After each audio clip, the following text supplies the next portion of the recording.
आहे आता हे सिक्रेट आहे, कारण 4 वाजता जे आहेत मनोज जरांगे पाटील हे सगळे अहवाल वाचून त्यावर ते आपला मार्ग सांगतील किंवा समाजाला मार्गदर्शन करतील किंवा समाजाचं ते ऐकून घेतील। आपल्याला माहित आहे समाज मनोज जरांगे पाटलांचा ऐकतो, मनोज जरांगे पाटील समाजाचा ऐकतात। एक वेगळा संवाद मराठा समाजामध्ये या ठिकाणी मला अनेकदा दिसलेला आहे। आता नेमकं बैठका कशा घेतल्या गेल्या, बैठकांमध्ये मुद्दे कसे आले, काय निकष होते, प्रोटोकॉल कसा झाला किंवा उमेदवार निवडीसाठी कशा पद्धतीनं गावकऱ्यांनी जे काम केलेलं आहे याविषयी बोलण्यासाठी काही तरुण मंडळी माझ्यासोबत आहेत। काय नेमकं म्हणजे मनोज जरांगे पाटलांनी तुम्हाला आदेश दिल्यानंतर समाजाने काय काय केलं, नेमकं बैठक कशी झाली, प्रोटोकॉल कसे ठरले? कारण एक उमेदवार ठेवून आपल्याला माहित आहे ग्रामपंचायतीच्या साध्या निवडणुकीमध्ये 2 भावांमध्ये एकमत होत नाही, तर कसं एकमत घेण्यात आलं? दादांनी जी 24 तारखेला बैठक घेतली होती त्या बैठकीमध्ये जे आदेश दिले होते की मी स्वतः कोणता निर्णय घेणार नाही, ही सगळी जबाबदारी मी माझ्या समाजावर सोपवतो आणि प्रत्येकानं आपल्या प्रत्येक गावामध्ये जाऊन त्या ठिकाणी बैठक लावावी। त्या बैठकीतून काय मागणी होती आणि त्या मागणीचा अहवाल 30 तारखेपर्यंत दादांपर्यंत द्यायचा होता आणि त्या अहवालानुसार दादा आज घोषणा करणार आहे। परंतु दादांनी आदेश दिल्यानंतर 24 तारखेनंतर आम्ही संभाजीनगर तालुक्यामध्ये प्रत्येक गावामध्ये दादांनी जे मॅटर बनवून दिलं, फॉर्मॅट बनवून दिला होता त्यानुसार प्रत्येक गावामध्ये प्रत्येक मराठा समाजाच्या घरामध्ये आम्ही तो अहवालाची प्रत दिली आणि प्रत्येक मराठाकडून प्रत्येक घरातील नागरिकाकडून त्या ठिकाणी तो अहवाल त्यांचं मत काय, दादांनी जे जे प्रश्न केले होते की दादांनी राजकीय पक्षात सहभागी व्हावं किंवा निवडणूक घ्यावी का, हे जे जे प्रश्न होते या प्रश्नांचं सविस्तर उत्तर दिलेलं आहे। प्रत्येक अहवाल आम्ही या ठिकाणी सगळ्या गावातून जमा करून आज दादांना इथं अंतरवालीमध्ये सुपूर्द केलेला आहे। मला एक सांगा की काही मतभेद झाले नाहीत, सगळे एक दिलानं व्यवस्थित झालं? मी तुम्हाला एक सांगतो, कालपासून जे मतभेद बैठकीमध्ये राडा ह्या ज्या बातम्या चालू आहे, मुळात संभाजीनगर जिल्हा एवढा मोठा आहे आणि त्या ठिकाणी 40 लोकांची बैठक, ही बैठक तुम्ही मराठा समाजाची गृहीत धरूच नका। त्याला जे मराठा आरक्षणामध्ये जे इथून मुंबईपर्यंत पायी जाणारे कार्यकर्ते होते ते कार्यकर्ते एकही त्या बैठकीला नव्हता। त्या बैठकीला राजकीय पुढाऱ्यांचे चमचे होते आणि स्वतःचे चमचे पाठवून स्वतःच्या नावाची समाजाच्या वतीनं तिकीट मागण्याचा प्रयत्न त्या बैठकीत झालेला आहे। त्याच्यामुळे ती बैठक तुम्ही मराठा समाजावर अजिबात लादू नका। म्हणजे आंदोलनाशी त्या बैठकीला जोडणं काय संबंध नाही। काय म्हणाल, एकंदरीतच कसा माहोल आहे? लोक खुश आहेत कारण मनोज जरांगेंनी ज्या पद्धतीनं सांगितलं त्या पद्धतीनं सगळी कामं लोकांनी केलेली आहेत, अहवाल दिलेला आहे, लोक खुश आहेत सगळे? ग्रामीण जो गरजवंत मराठा आहे तो एकदम खुश आहे। दादांनी जो निर्णय घेतला 24 तारखेला आम्हाला जो निर्णय दिला दादांनी की तुम्ही गावागावात जा, त्याच पद्धतीने आम्ही छत्रपती संभाजीनगर ग्रामीण तालुक्यामध्ये घरोघरी गेलो, दादांनी सांगितल्याप्रमाणे त्यांचा अहवाल घेतला, त्यांचं मत जाणून घेतलं आणि त्याचा सगळा सारांश आज आम्ही तालुक्याच्या वतीने दादांना दिला। आणि दादा जो पण काही निर्णय घेतील, इलेक्शनचा निर्णय असो, समाजाचा येणारा आरक्षणाचा विषय असो, आंदोलनाचा विषय असो, तो एकमताने गरजवंत मराठा इथून पुढे पण दादा सोबत आहे आणि कायम चालू ठेवल। ज्या पद्धतीने मनोज जरांगेंनी समाजाला आवाहन केलं असं कदाचित कुठं घडत नाहीये, कारण एकतर पक्ष उमेदवार थोपून देतो किंवा पक्षाने सांगेल तेच ऐकावं लागतं, पण मनोज जरांगेंनी समाजाकडे ती जबाबदारी दिली। हा नवीन पायंडा आहे, प्रत्येकाने हे केलं पाहिजे कारण लोकांतून एकमत झालेला उमेदवार पुढे गेला पाहिजे। दादांनी पहिल्यापासूनच सांगितलंय, मागच्या 7 महिन्यापासून जे आंतरवलीतून हे आंदोलन आहे दादांनी सगळं समाजावर थोपवलंय। दादांनी निर्णय घेताना आजही बघा तुम्ही, दादांनी निर्णय घेताना समाज जो निर्णय देईल तो मला मान्य राहील आणि मी ते समाजापुढे मांडेल आणि दादा जो निर्णय देतील तो समाजाला पण मान्य राहील। दादा आणि समाज हे एक अटूट नातं बनलेलं आहे। निश्चितपणे ग्रामीण भागामध्ये फार मोठ्या प्रमाणात उत्साह आहे लोकांना मनोज जरांगे पाटलांच्या प्रत्येक मागणीला असेल किंवा त्यांनी दिलेल्या आदेशाला, तिने केलेल्या विनंतीला लोक अगदी मनापासून पाठिंबा का देत आहेत? 24 तारखेच्या बैठकीनंतर दादाने दिलेल्या आदेशानुसार जे आम्ही काम सुरू केलं, तुमच्या माहितीच तो सांगतो, आम्हाला 3 ते 4 दिवस मिळाले। आम्ही ज्या गावात 10 फॉर्म लिहून दिले त्या गावातून आम्हाला 200 फॉर्म आले, त्या लोकांनी स्वतःच्या याच्यातनं तरी स्वतः प्रिंट करून आम्हाला भरून आणून दिले आणि वेळ कमी दिला। त्यांनी सांगितलं वेळ खूप कमी आहे, आम्हाला अजून करायचं होतं, आम्हाला इथे येईपर्यंत अजून कॉल आले, पण कमी वेळामध्ये त्यांनी स्वयंस्फूर्तीने कुणी न सांगता ज्या गावात मेसेज गेला की दादाचा असा आदेश आहे आपल्याला हे भरून द्यायचं आहे, त्या गावामध्ये लोकांनी आम्ही जिथं कमी पडले 10 नेऊन दिले त्या लोकांनी आम्हाला 200 आणून दिले। एवढ्या मोठ्या प्रमाणात आमचा सर्व्हे झाला संभाजीनगर तालुक्यामध्ये। लोक एवढा प्रतिसाद का देत आहे? लोकांची भावना कळताय, दादाचा जो आंदोलनाचा भाग आहे हे लोकांना कळताय।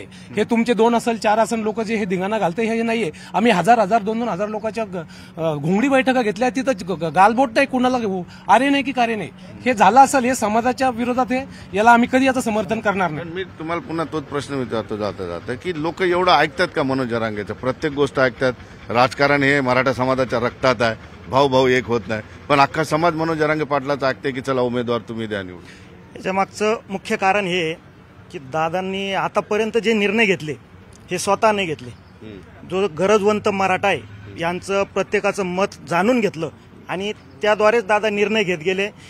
गरजवंत मराठाला जे पाहिजे त्याची मागणी दादांनी केल्यामुळं हा सगळा गरजवंत समाज 4% जर समाज सोडला तुम्ही तर हा सगळा स्वतःहून स्वखर्चाना दादांच्या पाठीमागं कायम उभा राहील. मराठा समाजातली मनातली बात ते बोलतायत तुम्हाला, मराठा समाजात काय चाललंय हे त्यांना लगेच कळत आहे.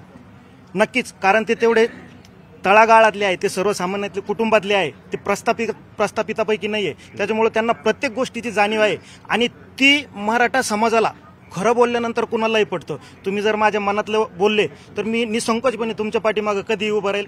त्यामागे तुमचा कोणताही स्वहिताचा हेतू नाही आहे. त्याच्यामुळं दादांना आतापर्यंत आपण ज्या घडामोडी बघितल्या पूर्ण 7 महिन्यामध्ये, याच्यामध्ये जे ज्या ऑफर आल्या, जे जे राजकारणी लोकांनी त्यांना आमिष दाखवण्याचा प्रयत्न केलं, हे खूप खोलपर्यंत रुजलं गेलं आणि कुठंतरी सर्वसामान्य मराठ्यांसाठी लढणारं नेतृत्व म्हणून दादांकडे सगळा समाज पाहत आहे. त्याच्यामुळं दादांच्या पाठीमागं हा सगळा समाज राहणार. 4 लोक काय ओरडले याच्याकडे हा सर्वसामान्य समाज, मराठा समाज कधीच लक्ष देणार नाही. काय बोलायचं तुम्ही झेंडा घेऊन तिथून पळत आला, काय बोलायचं? धाराशिव जिल्हा माझा मतदारसंघ आहे. मी तसा राहणार लातूर जिल्ह्याचा आहे. मनोहर आनंदराव पाटील.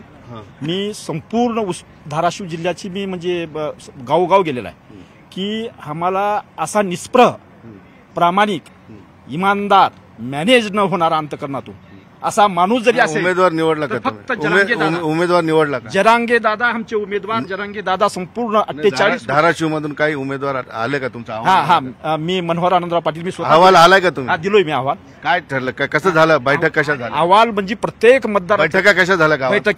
बैठका फार सकारात्मक आणि दादांच्या पाठिंब्याकडेच त्यांचं सर्वांचं लक्ष आहे की जरांगे दादाच म्हणजे त्याचा जो उमेदवार असेल आम्ही त्यांनाच मतदान करू आणि त्याच्याशिवाय आम्ही दुसऱ्याला मतदान करणार नाही. संपूर्ण राजकीय पक्षाला आमचं असहकार असेल हे सर्व मतदारांचं म्हणजे ते कट्टाळून गेले. ही भूमिका मनोज जरांगे पाटलांची मांडलेली नाही, ही तुमची वैयक्तिक आहे? नाही, वैयक्तिक नाही. हे मनोज दादा. हे कुठं म्हणले असहकार घ्या इतर पक्षांशी? कोण?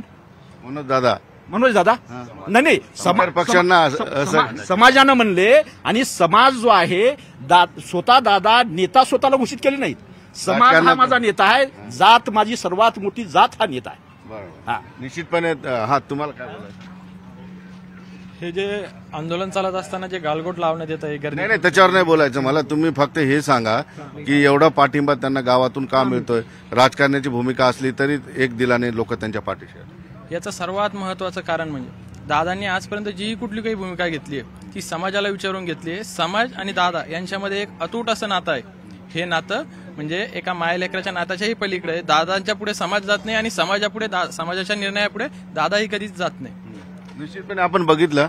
मी खास करून काही लोकांशी गप्पा यासाठी मारल्या की मला सुद्धा आश्चर्य वाटतं की अशा पद्धतीचा उमेदवार निवडणं भारतामध्ये आतापर्यंत झालं नाही. कारण आपल्याला माहित आहे की राजकीय पक्ष एक तर डायरेक्ट उमेदवार जाहीर करतात, तो समाजावर लादला जातो किंवा आवडीचा नसलेला सुद्धा उमेदवार त्यांच्याकडे तो थोपवला जातो. मात्र या ठिकाणी समाजाला आवडेल आणि समाजाच्या पाठिंब्याने पुढे येईल आणि त्यातून एक उमेदवार द्यायचा खरंच फार मोठी रिस्क होती. कारण समाज या सगळ्या गोष्टींवर एकमतावर येईल की नाही सांगता येत नाही.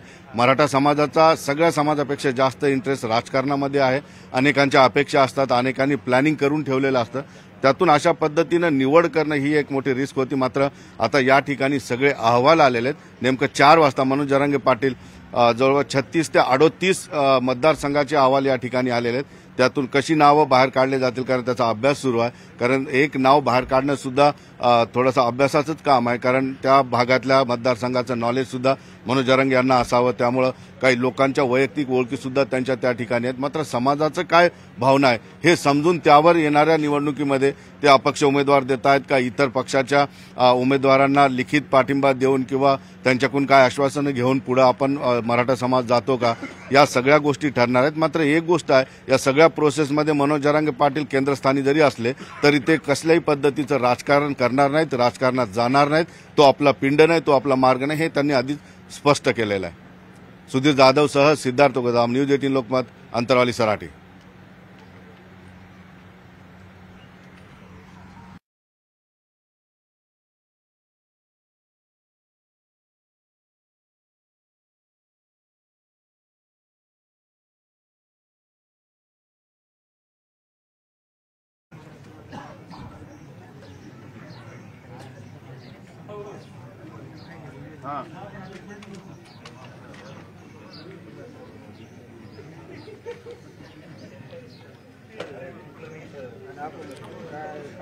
नमस्कार, मी सिद्धार्थ गोदाम. न्यूज 18 लोकमतच्या फेसबुक आणि यूट्यूबमध्ये तुमचं स्वागत.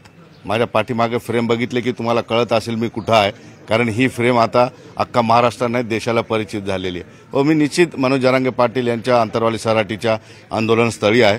आजचा दिवस महत्त्वाचा यासाठी आहे की 24 तारखेला मनोज जरांगे पाटील यांनी समाजाची बैठक घेतली आणि समाजाची विचार विनिमय करून उमेदवार द्यायचा की नाही द्यायचा यावर एकमत ठरलं. आणि मनोज जरांगे पाटील यांनी समाजाला एक विनंती केली की तुम्ही सगळे गावागावात बैठका घ्या, व्यवस्थितपणे सगळ्यांशी बोला आणि त्या ठिकाणाहून तुम्हीच उमेदवार निवडून मला द्या, म्हणजे एक नाव मला आणून द्या. मग यामध्ये त्यांचं म्हणणं स्पष्टपणे होतं की फक्त मराठा उमेदवार नसून त्यामध्ये दलित, धनगर, मुस्लिम किंवा 18 पगड जातीच्या उमेदवारांची नाव त्यामध्ये आली पाहिजे, अशा पद्धतीचे त्यांचा आदेश होता. आणि समाजाने सुद्धा त्यांचा आदेश मानून अनेक ठिकाणी बैठका घेतल्या आणि त्याचे अहवाल आंतरवाली सराटीला आणून दिलेले आहेत. आपण बघतोय मनोज जरांगे पाटील जे आहेत या सगळ्या अहवालांवर शेवटचा हात फिरवत आहेत.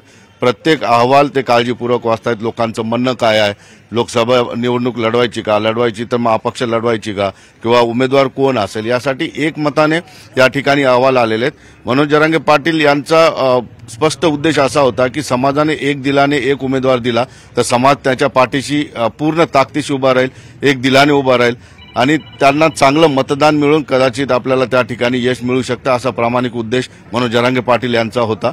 आता नेमकं उमेदवार कोणते आहेत, काय आहे, आता हे सिक्रेट आहे. कारण 4 वाजता जे आहेत मनोज जरांगे पाटील हे सगळे अहवाल वाचून त्यावर ते आपला मार्ग सांगतील किंवा समाजाला मार्गदर्शन करतील किंवा समाजाचं ते ऐकून घेतील. आपल्याला माहित आहे समाज मनोज जरांगे पाटलांचा ऐकतो, मनोज जरांगे पाटील समाजाचा ऐकतात. एक वेगळा संवाद मराठा समाजामध्ये या ठिकाणी मला अनेकदा दिसलेला आहे. आता नेमकं बैठका कशा घेतल्या गेल्या, बैठकांमध्ये मुद्दे कसे आले, काय निकष होते, प्रोटोकॉल कसा झाला किंवा उमेदवार निवडीसाठी कशा पद्धतीनं गावकऱ्यांनी जे काम केलेलं आहे याविषयी बोलण्यासाठी काही तरुण मंडळी माझ्यासोबत आहेत. काय नेमकं म्हणजे मनोज जरांगे पाटलांनी तुम्हाला आदेश दिल्यानंतर समाजाने काय काय केलं, नेमकं बैठक कशी झाली, प्रोटोकॉल कसे ठरले? कारण एक उमेदवार ठेवून आपल्याला माहित आहे ग्रामपंचायतीच्या साध्या निवडणुकीमध्ये 2 भावांमध्ये एकमत होत नाही, तर कसं एकमत घेण्यात आलं? दादाने जी 24 तारखेला बैठक घेतली होती त्या बैठकीमध्ये जे आदेश दिले होते की मी स्वतः कोणता निर्णय घेणार नाही, ही सगळी जबाबदारी मी माझ्या समाजावर सोपवतो आणि प्रत्येकानं आपल्या प्रत्येक गावामध्ये जाऊन त्या ठिकाणी बैठक लावावी. त्या बैठकीतून काय मागणी होती आणि त्या मागणीचा अहवाल 30 तारखेपर्यंत दादांपर्यंत द्यायचा होता आणि त्या अहवालानुसार दादा आज घोषणा करणार आहे.